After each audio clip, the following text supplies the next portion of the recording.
Né? Nós às vezes não damos graça a Ele como é necessário, né? Agradecer a Ele como é necessário. Foi o hino que nós acabamos de louvar aqui, por tudo aquilo que Ele faz e por aquilo que Ele é, né? Nós só estamos aqui porque Ele tem nos sustentado até o presente momento. Vamos então abrir as nossas Bíblias no Evangelho de Jesus Cristo, segundo escreveu o evangelista Lucas, uma passagem muito conhecida. Microfone, aquele ventilador para mim. Evangelho de Jesus Cristo, segundo escreveu Lucas, capítulo 13. Vamos ler a partir do versículo 6. Pode até baixar um pouquinho o microfone, Júlio, só um pouquinho. Glória a Deus. Evangelho de Jesus Cristo segundo Lucas, capítulo 13, versículo 6. Vamos estender até o versículo 9. Todos acharam? Vamos ler a palavra do Senhor então. Diz assim: Ele também falava esta parábola. Certo homem tinha uma figueira plantada na sua vinha.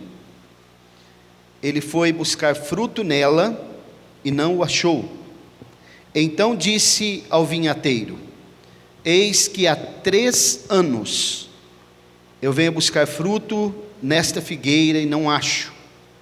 Corta, porque ela ocupa inutilmente a terra.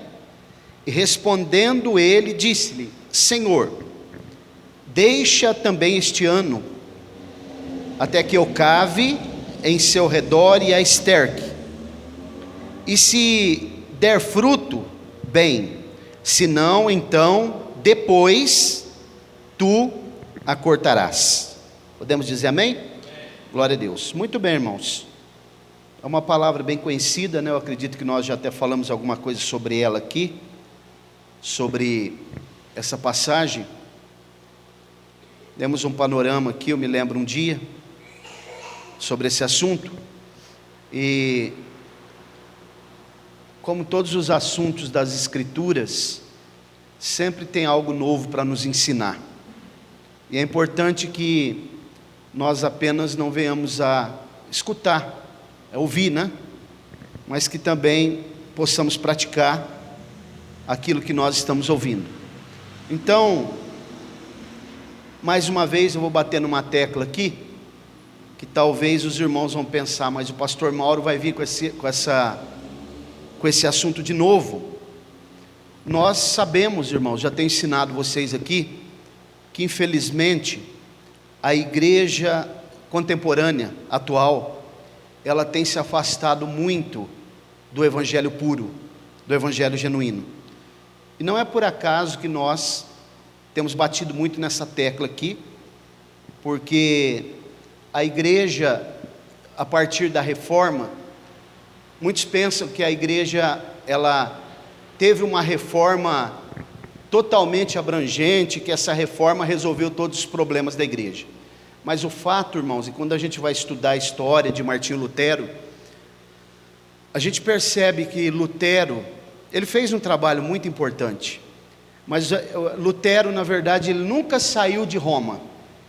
Ele saiu de Roma, até saiu, mas Roma nunca saiu dele, né? E ele precisava ter feito um trabalho que não foi feito. O trabalho que Martinho Lutero fez de reforma também deveria ser incluído, levar a igreja de volta para Jerusalém. Não estou falando de pegar geograficamente, estou falando no sentido de que a igreja nasceu onde? Onde foi que a igreja nasceu? Não foi em Jerusalém? É só a gente dar uma olhada no livro dos Atos dos Apóstolos, capítulo 2, que nós vamos perceber, né, que a igreja ela começa justamente em Jerusalém. Jesus falou: ficai primeiro, nas últimas instruções que ele dá aos discípulos, ele diz: ficai primeiro em Jerusalém, até que sejais revestido do alto, né? Depois vocês vão ser minhas testemunhas, em Samaria, na Judéia, Samaria, até os confins da terra. Então, irmãos, a Martinho Lutero fez sim um trabalho muito bom, mas não levou a igreja de volta a Jerusalém no que tange as questões teológicas, doutrinárias. E quando a gente começa a observar, como eu falei aqui numa mensagem alguns dias atrás, sobre a vida dos pais da igreja, dos reformadores, a gente percebe que eles fizeram grandes trabalhos, né? Porém, todos eles já morreram, já partiram para a eternidade. E o que restou a nós? Restou a palavra de Deus, que a palavra de Deus não morre nunca. Essa palavra é inerrante. Irmãos, toda e qualquer decisão, toda e qualquer liturgia, todo e qualquer trabalho que se faz no reino de Deus, para o reino de Deus, precisa estar pautado nas Escrituras Sagradas, porque senão não há uma direção certa. Então nós temos a palavra de Deus como norte, como bússola. O trabalho que eles fizeram foi importante, mas essa palavra, ela está viva, porque o dono da igreja também está vivo. Ele é o Senhor Jesus, Ele está vivo. Ele ressuscitou, a morte não pôde detê-lo. Então, partindo aqui desse pressuposto, né, desse conceito, eu quero mostrar para os irmãos algumas coisas aqui dentro desse texto que nós lemos, que vai nos trazer algumas lições muito importantes. Jesus está falando aqui uma parábola sobre uma figueira. A figueira, irmãos, na Bíblia e na tradição judaica, ela tem vários significados. No contexto bíblico, por exemplo, figueira pode significar muitas coisas, mas principalmente a nação de Israel. Figueira é uma metáfora à nação de Israel. E a figueira, dentro desse contexto bíblico, ela traz vários outros textos. Por exemplo, nós vamos projetar alguns aqui, para a gente perceber o que realmente Jesus está querendo dizer quando Ele fala sobre essa figueira. Por que Jesus vai falar sobre essa figueira, nesse momento aqui, quando Jesus vem falando de alguns homens que haviam morrido, né? Alguns que foram mortos pela queda da torre de Siloé, 18 homens, né? Jesus fala sobre Pilatos e suas atrocidades, que ele estava misturando o sacrifício dos judeus com o sangue. Então aí depois Jesus começa a falar essa parábola, e aí ele trata sobre uma figueira. Vamos dar uma olhada primeiro em Cantares 2, do 10 até o verso 13, só para a gente recapitular, é textos até que a gente já leu aqui, mas vamos recapitular algumas coisas. É antigo, Cantares capítulo 2, logo após o livro de Eclesiastes, por ali, né? Aí vem Cantares 2, a partir do versículo 10, olha o que a Bíblia vai nos mostrar aqui. Glória a Deus. Capítulo 2, versículos do 10 ao 13. Essa palavra Cantares, né, para nós, na verdade, no hebraico é a palavra Cântico dos Cânticos, Shir HaShirim, cânticos. A palavra Shir é a palavra cânticos. Fala o meu amado e me diz: levanta-te, amada minha, formosa minha, e vem. Está falando do arrebatamento da igreja aqui. Pois eis que já passou o inverno, a chuva cessou e se foi, apareçam as flores na terra, já o tempo de cantarem as aves e a voz da rola ouve-se em nossa terra. A figueira começa a dar os seus primeiros figos, as vides estão em flor e exala o seu aroma. Levanta-te, amada minha, formosa minha, e vem. Olha esse texto aqui, não obstante ser um texto poético, mas ele é profético. Levanta-te, isso aqui é uma alusão àqueles que morreram em Cristo, que serão ressuscitados. Levanta-te. E depois ele vai citar, passou o inverno. A Bíblia não fala primavera, porque ela não utiliza essas duas nomenclaturas, primavera e outono não aparece na Bíblia, mas o conceito de primavera e outono aparece. Qual que é o tempo das flores? Primavera. Você vai encontrar só a palavra verão e inverno. ele vai citar a rola, né, que é a Tur, chama Tur. Se você pegar essa palavra Tur, ao contrário, é Ruth. Isso não é nenhuma coincidência, porque Ruth tipifica as nações gentílicas, que vão se converter no período do milênio e estarão servindo a Deus. Ruth era uma moabita, uma mulher gentílica. Então a palavra Tur, aí Tur, né, Tur, ela significa ao contrário, se você pegar Ruth. E aqui fala sobre a figueira, e tem um paralelo com o capítulo 21 de Lucas, a partir do versículo 28 até o 30, quando Jesus fala também de uma figueira, e ele diz assim: olhai para as árvores, e olhai para a figueira. Quando a figueira, quando estiver tenro já os seus ramos, né, a figueira florescer, sabei que está próximo o verão. As árvores que Jesus cita são as outras nações, e a figueira a nação de Israel. Então quando a figueira florescer, que já floresceu, nós já ensinamos aqui, em maio de 1948, Israel é declarado na ONU lá como Estado, sendo que um brasileiro chamado Oswaldo Aranha foi quem foi usado por Deus para dar o voto final de Minerva, né? E agora vai fazer 70 anos, né, no mês de maio agora, que Israel, dia 14 de maio, né, de 2020, vai fazer 70 anos que Israel foi declarado como nação, como Estado. Então nós encontramos na Bíblia, irmãos, essa palavra figueira, sempre numa alusão à nação de Israel. Tem um paralelo também com a própria Torá, os ensinos da Torá, né? Eu vou depois mostrar alguma coisa aqui para os irmãos. Mas irmãos, vamos observar o texto com alguma atenção aqui. Jesus, ele vai dizer que tinha uma figueira, né? Falava de uma parábola. Certo homem tinha uma figueira, e ele plantou, aliás, ele tinha uma vinha. Nós já ensinamos aqui também que vinha fala do reino de Deus, das coisas de Deus. Da própria igreja pode ser comparada com uma vinha. Lá em Cantares também diz assim: apanhai-me as raposas e as rapozinhas que devastam a vinha de meu Senhor. É uma plantação. A igreja também é uma plantação. Paulo fala que nós somos lavoura de Deus, edifício de Deus.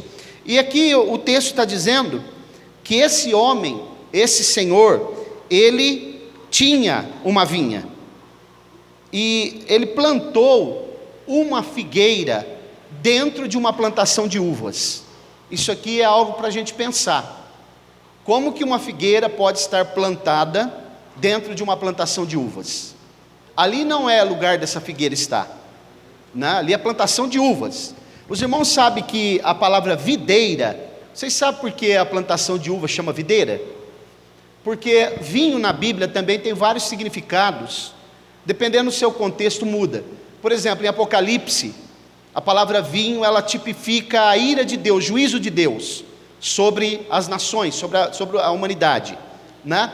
No Salmo 104, verso 10, a Bíblia fala que o vinho ele tipifica alegria, né? Nós encontramos em Provérbios também: não olhai para o vinho estar vermelho, fala da atração que a bebida forte ela traz aos homens. Agora, a videira, a palavra videira é porque tem uma correlação com vida. Vocês sabiam que o vinho é a única bebida viva que existe? Sabiam disso? Só existe uma bebida viva, é o vinho. Por isso que as pessoas dizem que o vinho, quanto mais envelhecido, melhor, porque as células que estão no vinho, sendo uma bebida viva, ela vai se envelhecendo, como nós envelhecemos, e nós vamos envelhecendo, vamos ficando mais experientes, né? Tem pessoas que não, quanto mais ele envelhece, mais criança ele fica, né? Tem pessoas que às vezes estão há muitos anos na igreja também, continua sendo criança, precisa tomar leite constantemente. Mas o fato é que a bebida, se você pegar uma bebida destilada, cachaça, uísque, até uma cerveja, que não é destilada, mas é uma bebida, é bebida morta. Elas são mortas. O vinho é uma bebida viva. porque as células que estão no vinho, ele passa por um período de fermentação, depois ele vai envelhecendo.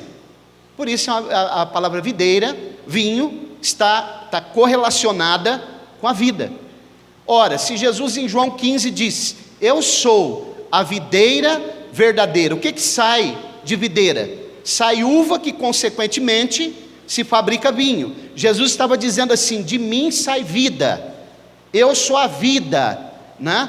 Eu tenho a vida eterna, eu posso te tirar você da morte espiritual e transportar para uma dimensão de vida, porque Jesus é a própria vida. Daí a metáfora de se chamar Jesus de videira. Eu sou a videira, ele mesmo se autodenominou videira verdadeira, né? Pois bem, vamos caminhar então. Vamos dar uma olhada num texto, só para a gente ver, Provérbios 27 e 28.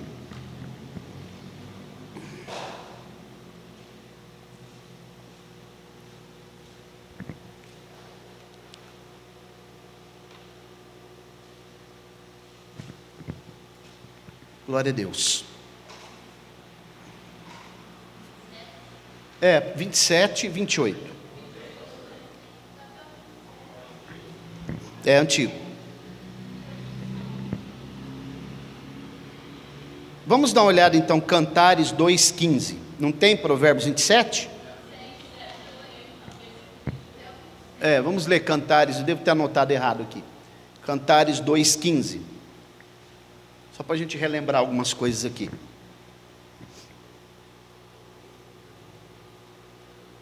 Olha lá, eu já citei, mas vamos ler. Apanhai-me as raposas, as rapozinhas, que fazem mal às vinhas, pois as nossas vinhas estão em flor. Quer dizer, já ensinei aqui que essa raposa, ela pode ser muita coisa, né? Raposas e rapozinhas. É um tipo de raposa que come fruto. Raposa é carnívoro, né? Então, os irmãos percebam que uma vinha, sendo uma plantação de uva, ela está sujeita a ataques, como a igreja. Agora, irmãos, se a igreja ela é uma plantação, como uma vinha, quem seria o dono dessa plantação? Deus. Deus é o dono da igreja. O vinhateiro que é citado, mencionado aqui, ele é alguém que cuida de uma propriedade que não é dele. Somos nós. Quem é que cuida da obra de Deus? É Deus. Claro, ele numa esfera superior, ele cuida, mas ele delegou essa tarefa aos homens.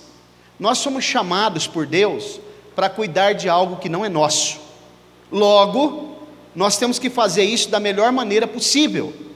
Eu preciso fazer com dedicação, eu preciso fazer com bastante esmero, com cuidado, né? Eu preciso pensar, ter muita responsabilidade para fazer aquilo que não é meu, cuidar daquilo que não é meu. É como alguém colocar um tesouro na mão de um de nós aqui e dizer: cuida disso aqui porque isso aqui é muito valioso. Já pensou um monte de diamante?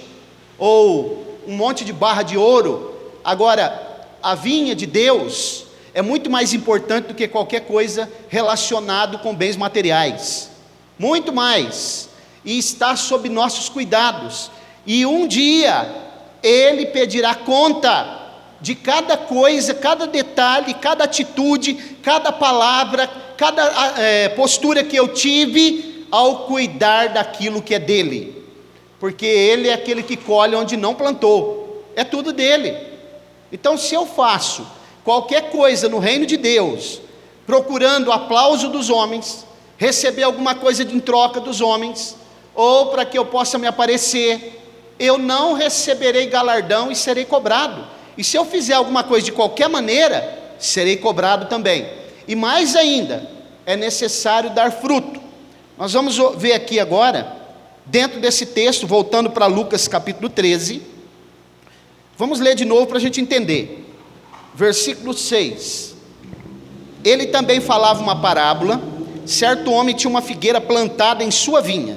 De quem é a vinha? Dele. Ele foi buscar fruto nela e não achou. Primeiro ponto, isso aqui é estranho, ele ir buscar fruto e não achar numa figueira.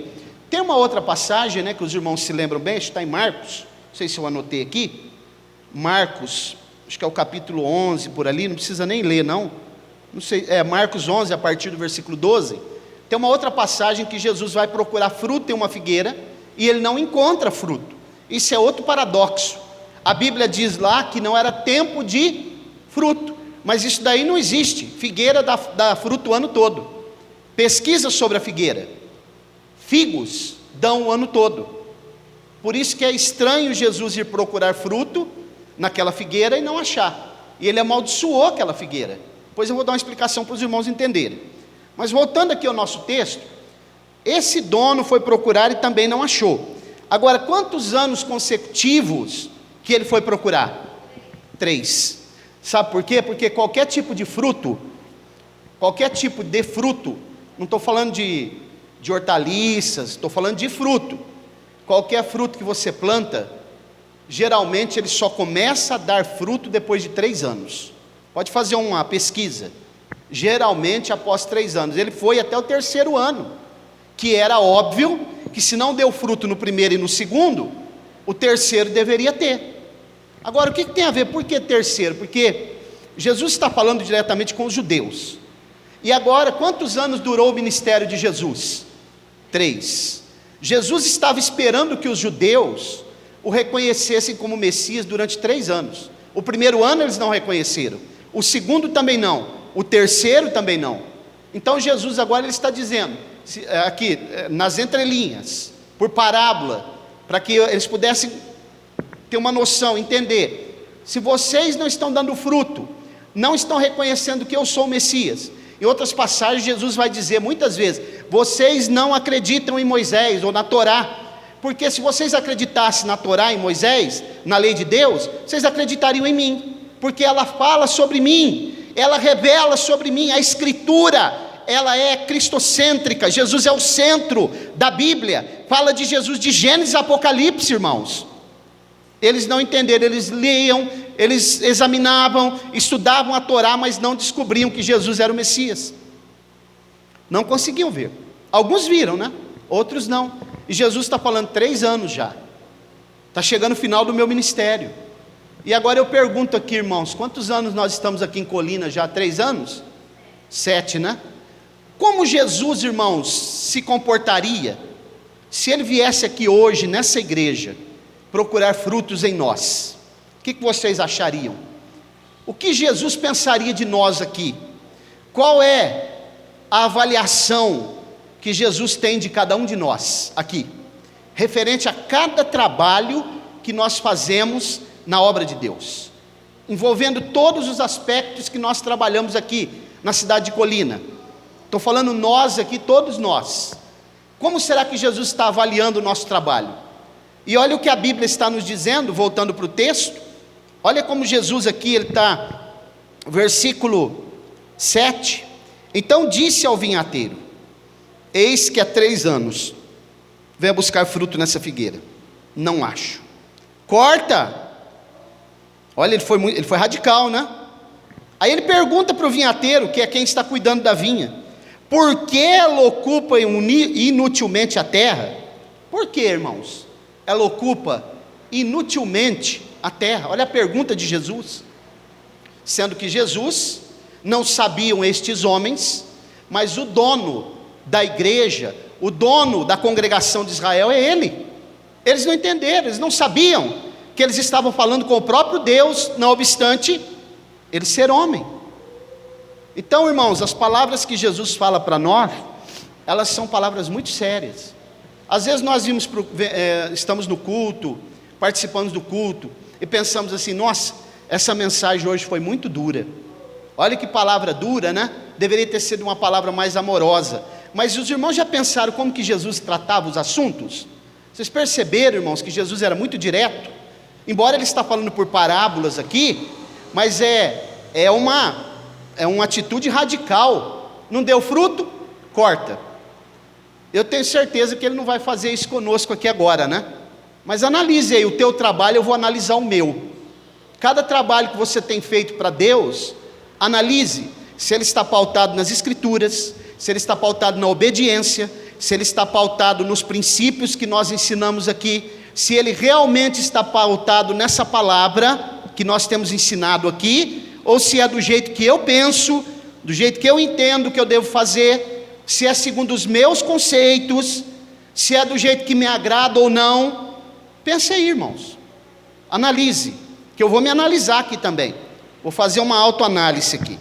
Ainda no versículo 8, respondendo ele diz, quem respondeu? O vinhateiro: Senhor, deixa também esse ano, até que eu escave em seu redor e a esterque. Então, vamos analisar algo aqui agora que eu fiquei pensando. Se uma certa árvore não está dando fruto, duas coisas podem estar ocorrendo. Eu não sei se na tradução de vocês aí tem, mas na minha aqui não tem, mas eu acho que pode ser que está escrito, ela é estéril aí, tem alguma aí que está escrito estéril? Não sei se tem aí, ou é a passagem lá de Marcos capítulo 11, né? Acho que é aquela de Marcos. Irmãos, só pode acontecer duas coisas quando uma árvore não produz fruto. A árvore também é uma metáfora de nós. Ou o solo está com problema, ou a árvore é doente, estéril. O que esse vinhateiro está dizendo? Espera um pouco, Senhor, deixa. Por que ele está falando deixa? Porque ele não é o dono é Deus. No caso aqui, esse Senhor que representa Deus. Deixa mais esse ano, eu vou cavucar em volta dela, né? E vou adubar, colocar adubo, esterco. Porque se a terra estiver doente, se essa terra tiver com problema, então logo é razoável que se coloque esterco, ela vai receber os nutrientes, e é certeza que no próximo ano ela produza. Então tem duas possibilidades aqui: ou essa árvore, ou a terra estava com problema, ou ela era estéril, ela não produzia. Então, analisando aqui nós aqui agora, né? Por que nós não estamos produzindo frutos aqui da maneira que Deus espera? Tem duas coisas para ser analisadas aqui para nós. Ou essa terra de colina é doente, precisa se fazer um trabalho aqui de tratar essa terra, ou então nós somos estéreis. O que vocês acham? Isso aqui, irmãos, é a palavra de Deus, não sou eu que estou inventando isso daqui.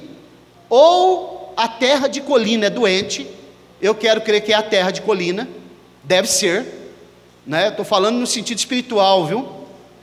No sentido espiritual. Ou essa terra aqui é doente, alguma coisa precisa ser feita aqui para tratar essa terra, em caráter emergencial, né? Inclusive eu até passei por uma cidade que os irmãos diziam: a terra aqui é doente, pastor, a terra aqui está com problema, a terra é muito seca. E eu dizia para eles: mas a palavra de Deus é a água. A palavra de Deus, quando bater na terra seca, ela vai fazer essa terra germinar, porque a palavra de Deus, irmãos, é água. Então, precisa de nutrientes, precisa. Nós temos que orar então e pedir para o Senhor falar conosco. Senhor, fala no nosso coração, nos dá uma direção. O que nós precisamos fazer para melhorar essa terra? Porque a igreja, irmãos, ela precisa gerar filhos. Uma igreja tem que gerar filhos. Se ela não gera filhos, é porque ela é estéril. Por que os irmãos acham que nas escrituras, uma mulher que não consegue gerar filhos, no contexto judaico, ela é tida como maldita, ela é amaldiçoada? Uma mulher que não produz, que não dava prospecção na genealogia, na família, essa mulher chorava, era tristeza para ela. E assim, irmãos, a igreja é uma mãe, comparada com a mãe, ela tem que gerar filhos. E a igreja brasileira, ela até gera muitos filhos, só que são filhos cheios de anomalia, que acabam sendo abortados depois. Muita anomalia, né? Porque eu tenho dito para os irmãos aqui que está tendo mais adesão ao cristianismo do que conversão, do que mudança. Irmãos, não adianta, nós podemos ficar analisando muito tempo aqui o que está acontecendo no Brasil aqui estou falando do Brasil, o movimento que está acontecendo evangélico no Brasil, que quem tem um pouco de noção das escrituras, sabe que isso não é cristianismo, isso não é conversão, não é regeneração, isso é adesão, porque não há frutos dignos de arrependimento, não existe mudança. Quando a gente olha para o que aconteceu agora aqui, nesse chamado carnaval aí, pastores, abre aspas, em cima de carros alegóricos, lá no Rio de Janeiro, desfilando, e dizendo que está evangelizando, isso é uma falácia. Isso é porque não houve mudança, nunca viu o evangelho, nunca viu o reino de Deus, é estéril, uma pessoa dessa precisa nascer de novo urgente, profanando o nome de Jesus na avenida, colocando Jesus com roupas femininas. Isso é um absurdo, irmãos. Eu posso chamar umas pessoas dessa de cristão? O que vocês acham? Dá para chamar? Pastor Mauro, mas o senhor é muito duro. Ora, irmãos, é só dar uma olhada para a atitude de Jesus. Outras coisas que nós estamos vendo aí, pessoas profanando, jogando o evangelho na lama. Então, irmãos, tem que nascer de novo. Nascer de novo é um processo. A igreja precisa gerar filhos. Isso para nós aqui em Colina é urgente. Tem que gerar filhos. Todos os lugares que a gente tem a oportunidade de ir, a conversa é a mesma. Não, as pessoas vêm aqui na igreja, visitam, algumas até vão lá na frente, levantam a mão, mas depois some, não permanece. Alguma coisa está acontecendo com a igreja brasileira. Alguma coisa está acontecendo que as pessoas estão apenas aderindo ao evangelho. Mas, quando Jesus vai procurar fruto digno de arrependimento, fruto como está lá em Gálatas capítulo 5, não encontra. Aqueles frutos, aquelas qualidades, atributos do fruto do Espírito, está relacionado com questões de caráter. Jesus não acha, ele vai procurar e não acha, porque são adesões apenas. Adesões. Ah, mas aquela igreja ali é boa. Boa em que sentido? Qual o sentido que ela é boa? Houve transformação? Houve mudança? As pessoas que você conhecia, que tinham um comportamento equivocado, ao frequentarem tal igreja, mudaram de caráter? Pararam de mentir? Pararam de brigar? Pararam de levantar falso testemunho? Pararam de ser injustas? Por acaso? Você percebeu que teve isso? Pararam de andar com companhias erradas? Largaram as amizades lá de fora do mundo? Amizades que não tem como edificar ninguém, não traz edificação, não tem os mesmos princípios, não tem os mesmos pensamentos. Pensem aí, irmãos. Vamos voltar aqui para o texto. O dono da vinha, irmãos, foi procurar e não achou. Não achou fruto, né? Quando ele diz isso aqui para Jesus, vamos fazer o seguinte, vamos deixar mais esse ano. Se por acaso não der fruto, é o versículo 9, né? 8.